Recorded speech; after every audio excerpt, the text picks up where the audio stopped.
Hi everyone, welcome back to my channel. It's me, Megan, and I'm back with a library book haul revealed video. I'm going to be talking about my last 3 library books. Let's jump into it. I am full of caffeine. Why do I always film these right after I've had caffeine? I don't know. Anyways, so the first book I read was Meet Me at the Lake by Carley Fortune. This was shortlisted for Canada Reads 2024. I'm finally happy to say that I finished reading all of the books on the long list, I guess you could say. I'm not going to be talking about the last book because I didn't get to pre-predict what it was about, but it was called Denson Avenue, and I'm just going to blurb just really quickly. Actually, let me... This is it. This is the last book that I had to read. I'll quickly just blah blah blah it, but yeah, Denson Avenue by Christina Wong. And beautiful, beautiful illustrations by Daniel Innes. It was really sad but really beautiful, and it's just about like changing of a city and about, so it takes place in Toronto, Chinatown. This old couple, one of them passes and the other one has to figure out how to survive, and it's just such a poignant read, and it was just so sad, and you're watching as she's trying to figure out her new life as the world, the city around her is changing. And I love the addition of the images in the back, because like the top is what it used to look like and the bottom is what it looks like now, and it's just so well done. I rated this 4 stars, but now we're back to the books that I actually predicted, because that one came in too late for me when I did this video. So back to this one. I rated this one 5 stars. This hit in all the ways I wasn't expecting it to hit. This is about, what's her name? Fern. Her mother has just passed, and her family has owned this country cottage. What's it called? What is it called? It's like a motel, kind of like a cottage thing up in Muskoka. And now that her mom's passed, she's basically she owns it now. And she's never wanted to own it. Like even as like a teenager, she's always wanted to run away from it. She always wants to live in Toronto. So now that she's forced to come back and basically reclaim what's hers, so that's her coming to terms with that as well. There's like a romance mixed in with it. So she meets Will 10 years before. They spend a day together. They have a great time. And then all of a sudden, they haven't seen each other in 10 years, and all of a sudden now he's back. And she doesn't know what to do or make of that. And I get why people didn't like that, because it was very insta-love, because I was reading some of the reviews and like, oh, but she only met for one day and they love each other. I don't know, that really worked for me. I really liked the fact that they had this really strong bond and really strong connection, because I feel like that can happen. I mean, it seems so unrealistic, but I don't know, she made this feel really believable, and I just really, really enjoyed it, and it really, really worked for me.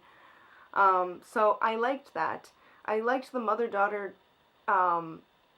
plot line. We never met her mother because her mother has passed, but we meet her not only through Fern's eyes as a mother, but we also meet her through the diaries that she found and that she's reading. So we kind of meet her as a person before Fern was born, and it was just a really beautiful way of creating a character who's not really there but is there, and who has a really strong presence in this person's life. So I really, really like that, and it just hit in so many ways. I was not prepared. I was a mess. I don't cry for books, but this undid me.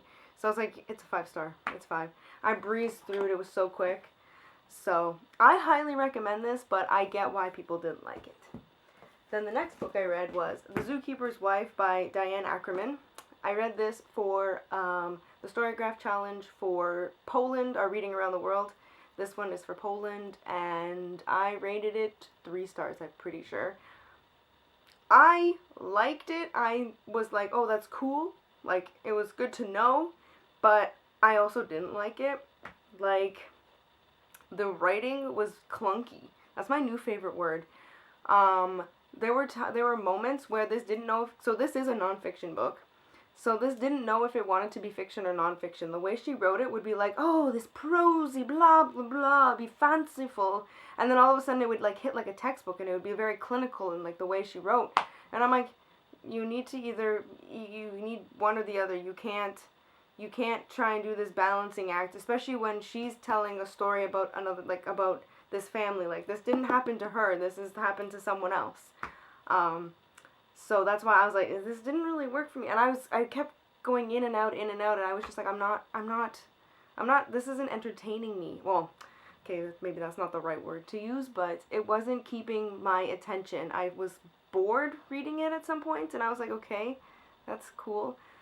But I mean, I did learn, because I didn't know that the Nazis and like Hitler was really obsessed with animals and like recreating animals who have gone extinct and like trying to bring them back to life. I was like, okay, that was a part of the war I didn't know. But this basically follows the zookeeper's wife. It follows her, and like it shows, like, she did a good job of showing who she was as a person. What was her name? Her name was Antonia. Yeah, Antonia. So it's like she did a good job, because she was using it based on her diaries, and Diane was using her diary, Antonia's diaries, and stuff she knew from history to kind of piece together this story. So I mean, it was good, but I was like, yeah, it is what it is. 3 stars. Then the last book on my list is In the Serpent's Wake by Rachel Hart. And this is where my editing comes in, because I haven't read this one yet. I'm now going to slip in the clip of me talking about how I either enjoyed or didn't enjoy this book. So, here it is now. And I'm back to talk about In the Serpent's Wake by Rachel Hartman. I almost called it Tess of the Road, which is the first book in this duology. And so now I'm finally read it, and I'm ready to talk about my thoughts and feelings about this one.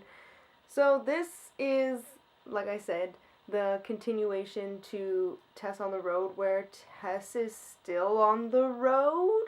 So this didn't go in the place that I thought it was going to go. So the way the last book ended, it was like Tess went through all of these things, and it was super long. But she learned a lot about herself, and she went on her whole self journey, and she was talking to her sister, and it sounded like she was gonna be going home to start facing some of the emotions and the trauma and all of that, all the traumatic stuff that she has, like all of her demons basically, back home. That's kind of where we left off, and that's kind of how it sounded. We didn't get that in this at all. We barely got her talking to her sister. Like, there's one part at the very end where she talks about, oh, I should go and talk to my sister. And it was like, well, maybe you should do that, because you were supposed to, like, work out all of your feelings and all of your emotions. So, I don't know. This just didn't do it for me. Like, I don't get why this was added. So, the point of this book is obviously to search for this serpent. So Tess ends up on this expedition. So we start the novel where she's already on this expedition. Seems like she's been on this expedition for months now. And she's taken her brother-in-law, what's his name? Giacomo. She's taken him with her, and she's also found a new friend in this countess, and her name was Margra. So they're all in this ship with a bunch of other people. They're all looking for this serpent, this quote-unquote serpent that lives at the end of the world or whatever, and like, so they all have their reasonings behind why they're like searching for it. And I don't know, it just kind of felt like this one also went on and on and on, but for no purpose. Like, nothing benefited Tess, that's for sure. She just kind of played this role as she was like meandering around, and I don't know, like, she did have to face some of her demons, because like her ex comes back and she has to deal with that. But I don't know, it felt like there was just so many plots that I was like, okay, sure. And then there were so many characters this time around. Like, the last book, it was literally just in Tess's point of view, and it was just her journey. Obviously there were a lot of characters along the way that she met, but this one, there's a lot of characters that she meets, yes, but they all each have a point of view and a different story, and it was like the author tried to just bombard us with a bunch of stuff that didn't really matter. Like, a lot of the characters just felt really underdeveloped and just underbaked, and I just was like, why did we add this? I'm like, it could have been so much better. Like, we could have had a really great arc of Tess going home and figuring that out. Instead, it felt like the first novel was just like this really grand play to like nothing. Like, this did nothing. I was like, it was so disappointing. I still ended up rating it 3 stars because like the writing was really still really nice. Like, it was nice. It was really well written, and it was really fast paced. Like, I blew through like 200 pages in one day, which is very odd for me because that never happens anymore. And so like I was like, okay, it's like a 3 star, but like, oof. I'm like, I don't recommend this for people who really like Tess on the Road, because I'm like, this doesn't give you what you think you're gonna get. It's just some random story with characters you knew. That's kind of how it felt. So those were kind of my thoughts on that one. So take it as you will. Like I say, I don't recommend it for people who like the first book. But if you're a completist like I am, okay, give it a go. It's okay. I will say it's not a bad book. It just doesn't live up to the expectations you think that it's gonna give you, which I feel like I've said that. So those were my thoughts on that book. Now we're gonna jump back into my exit clip. See you there. Alright, my camera decided to stop working. So, that is all I have for you guys. These are my last 3 library books. Plus one! Plus one! So if you read any of these books, let me know in the comments below. But that is all I have for you guys today. So if you like this video, give it a thumbs up, a like, a subscribe, a do your thing, and I'll see you all in my next video. So thanks and bye guys!